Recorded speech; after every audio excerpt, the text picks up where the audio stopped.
kami dari mata kuliah Biologi Dasar 08 kelompok 3 akan melakukan observasi tentang kebersihan di sekitar Pantai Kenjeran. Nah, kebetulan Pantai Kenjeran merupakan salah satu pantai yang terletak tidak jauh dari kampus Unair, tepatnya di Jalan Pantai Kenjeran, Kecamatan Bulak, Surabaya. Oh ya, sempat terdengar mungkin oleh kita isu tentang Pantai Kenjeran yang kurang terjaga kebersihannya. Memang apa benar begitu? Yuk, mari simak video kunjungan yang kami lakukan. Halo guys, jadi kita udah ada di Pantai Kenjeran, OTW. Iya, maksudnya jauh banget ya. Tapi itu nggak panas. Iya.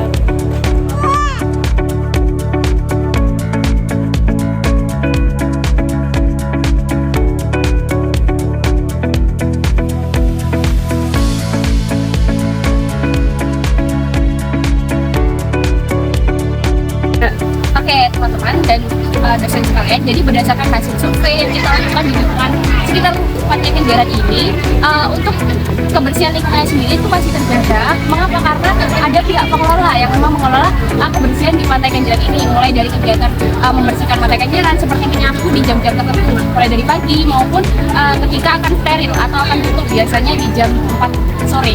Nah, mungkin di beberapa bagian, kebetulannya di bagian wisatawan kebersihannya sudah cukup terjaga, karena memang untuk wisatawan jadi pihak pengelola begitu ketat untuk menjaga kebersihannya. Sedangkan mungkin di beberapa bagian yang memang tidak terekspos atau jarang dikunjungi wisatawan itu untuk sampahnya masih ada dan berserakan, karena memang pihak pengelola tidak sampai membersihkan di daerah.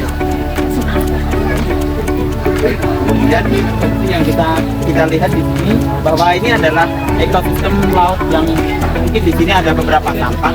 Namun hal tersebut dikarenakan bukan karena pengelola tidak mengelolanya dengan baik, namun di sini bisa terjadi karena adanya muatan sampah dari muara hingga ke laut, sehingga sampah-sampah yang dari sungai itu akan lanjut menuju laut, sehingga di laut juga nanti akan ada angin laut yang menuju ke pantai, dan kemudian ada juga pasang surut air laut sehingga menyebabkan sampah-sampah yang ada di laut kemudian tersebar.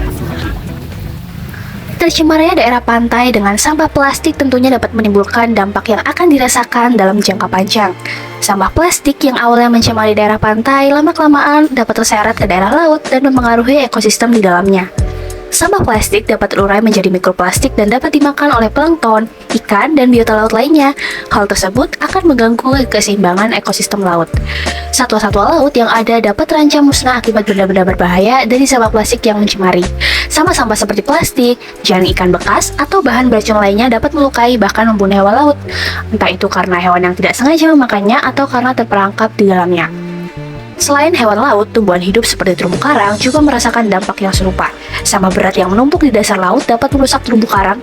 Terumbu karang merupakan habitat penting bagi sebagian spesies laut. Hal ini tentunya akan mempengaruhi nasib spesies laut tersebut. Tidak hanya bagi makhluk hidup, lingkungan sekitar juga akan mengalami penurunan kualitas.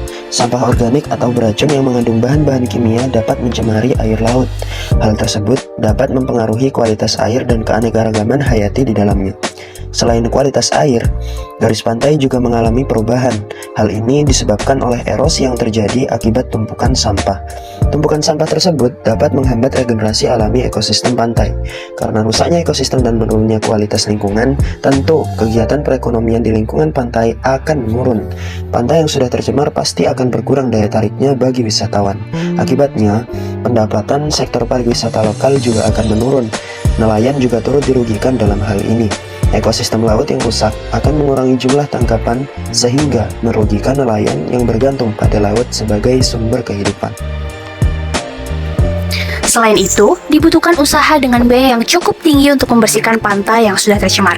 Hal ini akan menjadi beban bagi pemerintah setempat ataupun komunitas yang ada. Dari segi kesehatan juga terdapat dampak yang cukup berbahaya. Sampah yang mengandung bahan kimia beracun dapat mencemari hewan laut. Hewan-hewan laut tersebut kemudian menjadi bahan makanan yang dikonsumsi oleh manusia, yang bisa meningkatkan resiko gangguan kesehatan seperti kanker, gangguan hormonal, dan keracunan logam berat. Sampah juga menjadi sumber penyakit karena sampah organik yang membusuk dapat menjadi sarang bagi bakteri, nyamuk, atau hewan pembawa penyakit lainnya. Solusi yang dapat kita lakukan untuk menjaga lingkungan Pantai Kenjeran adalah nomor 1, menambahkan atau memperbesar tulisan himbauan dilarang membuang sampah sembarangan di Pantai Kenjeran. Terdapat sampah yang tersedia di berbagai daerah Pantai Kenjeran. Nomor 2, menerapkan 3R, yaitu reduce, reuse, dan recycle. Reduce atau mengurangi sampah dapat diterapkan oleh pengunjung dengan membawa tempat makanan dan minuman yang bisa dipakai ulang. Selain itu, reuse dan recycle dapat diterapkan oleh pengelola kebersihan pantai agar mendaur ulang dan menggunakannya kembali. Nomor 3, melakukan edukasi kepada masyarakat tentang pentingnya menjaga kebersihan pantai. Tentunya, hanya menghimbau tidak akan cukup. Harus ada kesadaran dari masyarakat itu sendiri untuk peduli akan kebersihan tempat wisatanya. Nomor 4, meningkatkan penegak hukum terkait pembuangan sampah sembarangan. Adanya penegak hukum dapat membantu agar para pengunjung menjadi lebih tertib dan kondusif. Contohnya, dapat dikenakan denda Rp5.000 untuk setiap sampah yang ketahuan dibuang sembarangan.